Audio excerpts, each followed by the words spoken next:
I was, I think, 30 years old when I joined Celtic, and I was very fortunate that circumstances worked for me with Alan McInally, Mo Johnston, Brian McClare, and Murdo MacLeod all leaving that summer.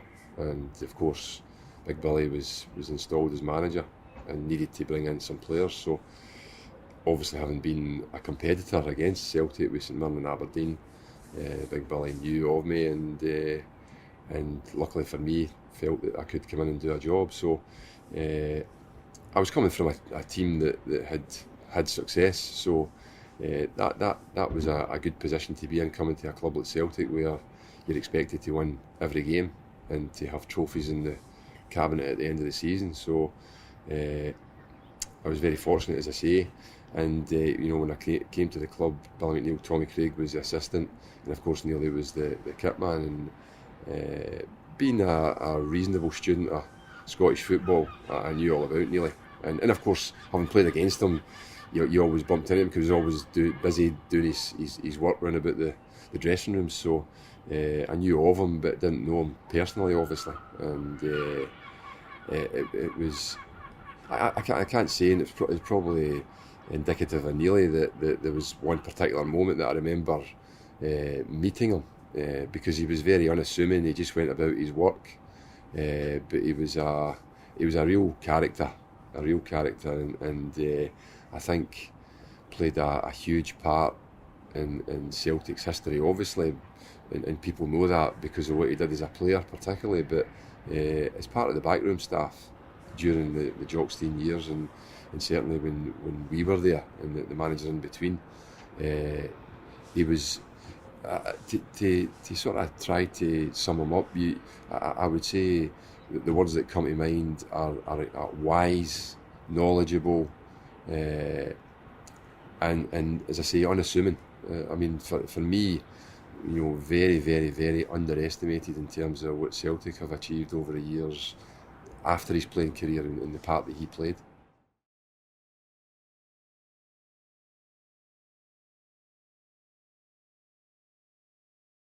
Well, he was a calming influence. I mean, I think that's the point I'm trying to make about the type of character that he was. Huge experience, uh, huge success as a player.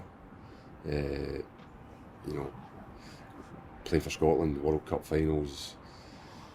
Through the sort of some lean years, but certainly a big factor in the League Cup success, the 7-1 game, and the Coronation Cup, and then obviously becoming part of the backroom staff. And I think that's the thing when I think back, that what a job Billy McNeill had in front of him, where Graham Souness had come in and revolutionised Scottish football, really, in terms of the money that he was able to spend. And Celtic, of course, were expected to live with that and to at least match it, but we didn't have the funds that they had, and obviously that's all been part of recent history about Celtic, maybe the biscuit tin philosophy and all the rest of it, which became a standing joke. But I think Billy kept Tommy Craig, and obviously he had Nearly Mochan, and I'm sure Billy would tell you that was a huge, big bonus for him to have nearly that consistency that was always there, that they had been there and done it all. So as I say, he was a quiet, unassuming guy, but nobody stepped over the line with him, because he could cut you down with a one liner. And I think that's the other thing that I remember about him, because in the years that I was there, when new players came, and everybody's sort of different types of characters, and you would get quieter ones, which I would probably put myself in that category. But there was the ebullient ones and the ones full of personality, like the Machiavellis and all the rest of it, that you absolutely need. And if they were getting a wee bit above themselves, then Nearly took it upon himself to bring them down to earth a wee bit. And sometimes it only took one line. It was never. I can't recall Nearly raising his voice. I really don't. But I think that's the measure of him, that the authority that he had without having to do that was absolutely there, and everybody recognised it and respected it.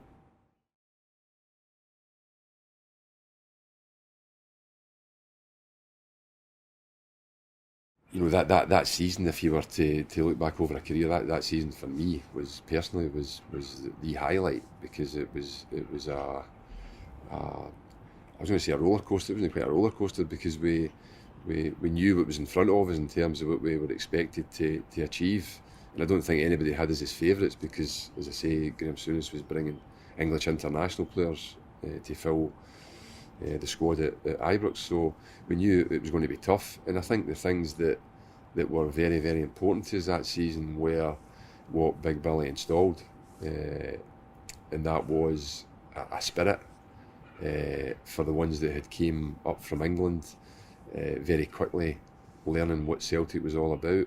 I mean, we in that season we were. I think my wife says it even now that socially there was not a weekend that you weren't out. You were at Celtic supporters' dues, and Billy McNeil insisted on that they were the most important people, and the players were expected to go and show them that they were part of that. So Neely, as I say, was part of that backroom staff that was able to gel everybody very quickly in his own quiet way. And I think the important thing to point out was, because he wasn't loud and all the rest of it, he had a terrific sense of humour and loved a laugh. And as you say, with the celebrations, he loved Celtic, and he loved Celtic being successful. But I never saw that shown in a way that was over the top. And I think that's something that adds to that authority. When you see somebody like that, and you're maybe getting carried away a wee bit in the moment, and you think, well, he's been there and seen and done it all, it's not that big a deal to him. So and I think he quite liked putting that across, because he never spoke about his career, but you knew that he had that up his sleeve if he needed it, but he was never forced to use it, I don't think.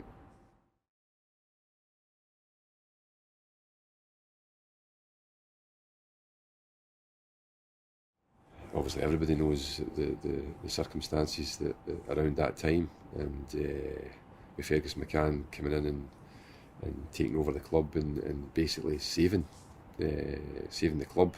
If that's not too dramatic, I mean, we all tend to think that would have been impossible for Celtic to be anything other than the club it is now. But it was desperate times. There's no doubt about that, and I think. Just as I said about Big Billy coming in at a difficult time, maybe that's the nature of getting a manager's job. Tommy came in at a time when a new stadium needed to be built. There had been demonstrations and all the rest of it, and again, it was I think something that Tommy had in common with Big Billy, that they were Celtic legends, and they knew exactly what was required in terms of bringing everybody together, and that's what he did. Unfortunately, we weren't able quite to get the silverware that we maybe felt we deserved for the brand of football that was being played, and the talent of the players that came in. So, that was disappointing. But I think, part of that coming back for me was a big thing, because you come as a player, and as I say, when I came, I had some medals and I had played in cup finals. So, whilst it was still a big jump to come to a club like Celtic, there was a confidence within yourself. Then after you stop playing, you go into management and you have to find your feet a wee bit there.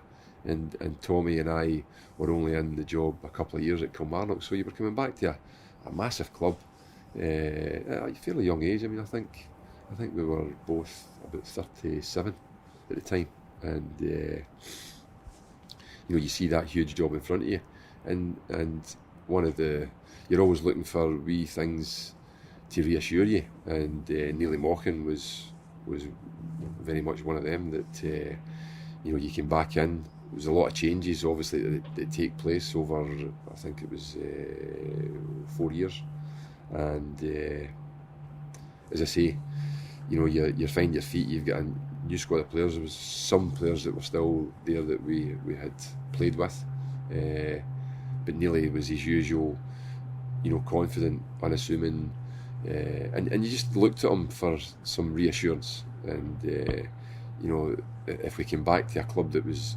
maybe changed a wee bit and in turmoil, then there was that aura that Nearly had that just sort of settled you down a wee bit.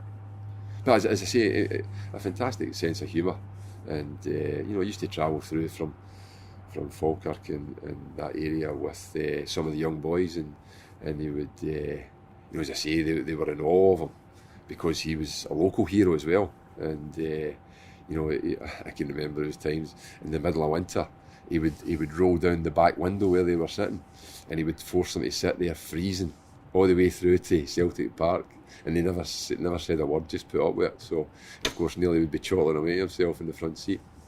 And the other story that I remember, to add a bit of humour, was you mentioned Jimmy Steele, who was another fantastic Celtic man and a Celtic character.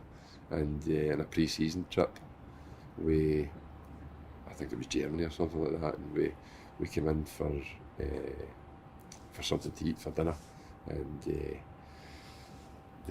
it's sort of different ways, of course, different cultures and ways of eating, and they brought in a couple of bowls of pepper sauce, because we were obviously getting steaks, and of course Nearly and Steely thought it was soup. So the two of them started, and you could see it was almost like a cartoon. They were just going red all the way up. So that was one of the few, maybe the only occasion I remember Nearly being wrong-footed a wee bit. So he took a bit of stick for that. But of course, he would always come back and have the last word.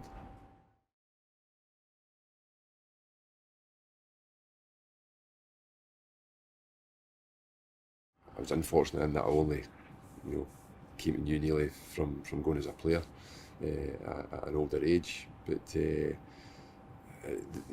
as I've been saying, everybody, and I mean everybody, had total respect for the man, and the young ones that came through the ground staff and obviously had a closer link with him, not just in terms of time, but in terms of working round about the park after the players had gone, and Nearly still there with his kit. And it was, I mean, there's been, when you're involved with a club like Celtic and become part of it, then they talk about being a family, and there's been many people have passed on that bring a lot of grief and heartbreak for people, and they're always difficult, and in terms of Nearly, I could see that, everybody could see it with the likes of Tommy and Peter and Paul that had came through as young lads with him and had known him all those years. It's always harder, but as I say, it was really sad.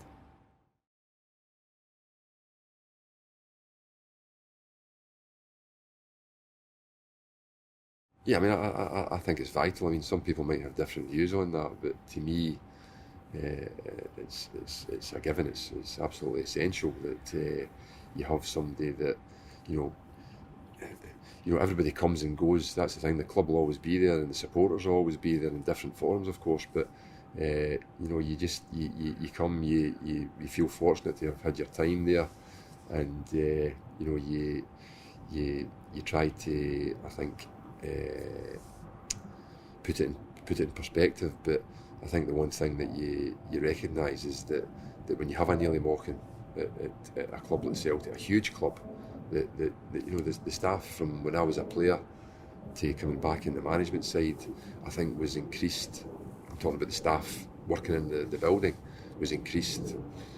I don't know. I think I remember Jim Kennedy and Irene were the two workers that basically handled everything at Celtic Park. And then when you come back, there's so much staff. I mean, 10 times at least. They're all new faces that you don't know, but obviously you recognise that the football's moving on and it's more of a business. And I think that crystallises that point that you make there, that as that happens, if you have somebody that was there right throughout and has adapted and still been the influence that Nearly was, then you can't buy that.